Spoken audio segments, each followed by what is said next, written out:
Assalamualaikum warahmatullahi wabarakatuh. Saya Alfia Salsabila. Di sini saya akan membahas anti pencucian uang dan pencegahan pendanaan terorisme. Sebelumnya, perkenalkan, nama saya Alfia Salsabila dengan NPM 20224138 dari kelas 2B04.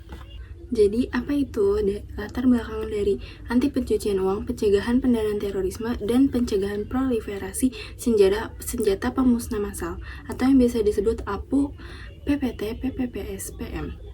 Lembaga keuangan sangat rentan terhadap kemungkinan digunakan sebagai media pencucian uang dan pendanaan terorisme, karena tersedia banyak pilihan transaksi bagi pelaku pencucian uang dan pendanaan terorisme dalam upaya melancarkan tindak kejahatannya. Misalnya, untuk pelaku pencucian uang, harta kekayaan tersebut dapat ditarik kembali sebagai harta kekayaan yang seolah-olah sah dan tidak lagi dapat dilacak asal-usulnya.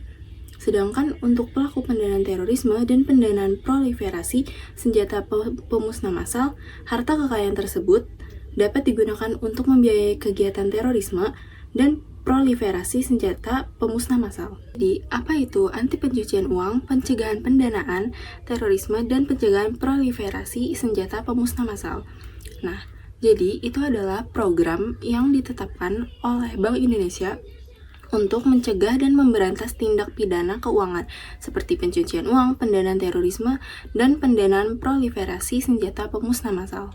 Selanjutnya ada landasan hukum. Yang pertama, berdasarkan UU 08 tahun 2010 TPPU dan UU 09 tahun 2013 TPPT.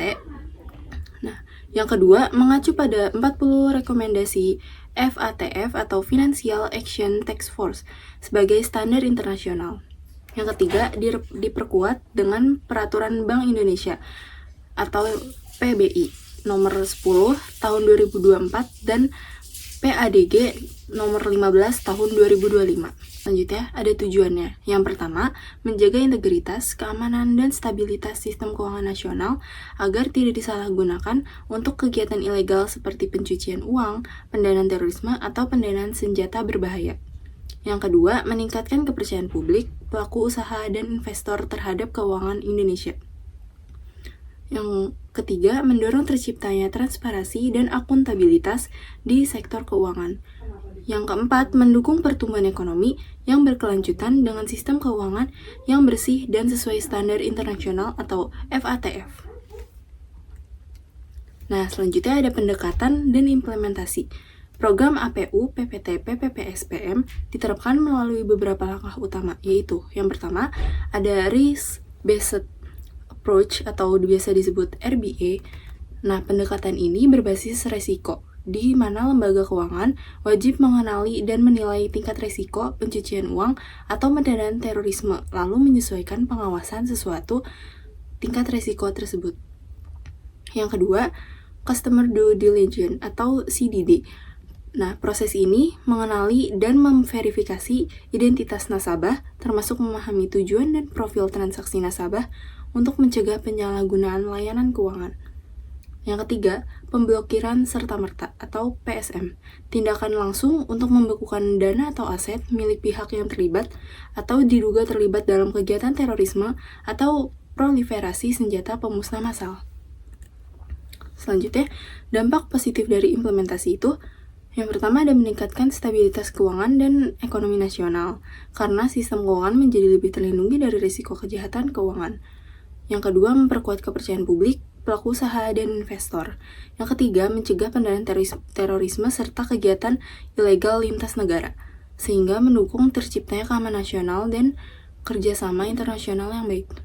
Yang keempat, menjadikan Indonesia sejajar dengan negara-negara maju dalam penerapan standar internasional terkait pencegahan pencucian uang dan pendanaan terorisme atau FATF. Yang terakhir ada mendorong pertumbuhan ekonomi yang berkelanjutan karena terciptanya sistem keuangan yang bersih, transparan, dan berintegritas tinggi. Nah, kesimpulannya, program APU, PPT, PPPS, PM merupakan upaya strategis yang dilakukan oleh Bank Indonesia dan lembaga keuangan untuk melindungi sistem keuangan nasional dari resiko penyalahgunaan oleh pelaku kejahatan seperti pencucian uang, pendanaan terorisme, dan pendanaan proliferasi senjata pemusnah massal. Nah, melalui pendekatan berbasis resiko, atau yang biasa disebut risk-based approach, penerapan customer due diligence, serta dukungan dari penilaian risiko nasional dan sektoral. Program ini memastikan setiap lembaga keuangan menerapkan pengawasan yang efektif dan tepat sasaran.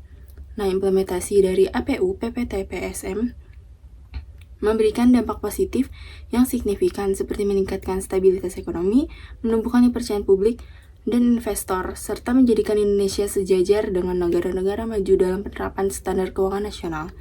Nah, secara keseluruhan, APU PPT PPPSPM berperan penting dalam menciptakan keuangan yang bersih, aman, transparan, dan berintegritas tinggi sehingga mendukung terwujudnya pertumbuhan ekonomi nasional yang kuat dan berkelanjutan.